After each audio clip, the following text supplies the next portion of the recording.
Samantala, ipinamalas ng Davao City Police Office at ng kanilang force multipliers ang kanilang aktibong pakiisa sa komunidad sa pamamagitan ng pagsali sa isinagawang cleanup drive at feeding program sa Balapasilungan bilang bahagi ng kanilang makataong serbisyo.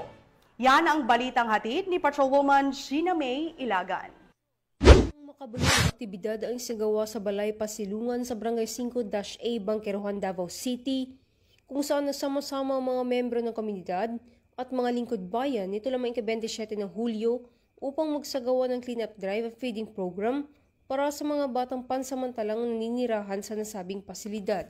Aktibong nakiisa rito ang mga kapulisan mula sa Davao City Police Office, gayon din ang mga DCPO Force Multipliers.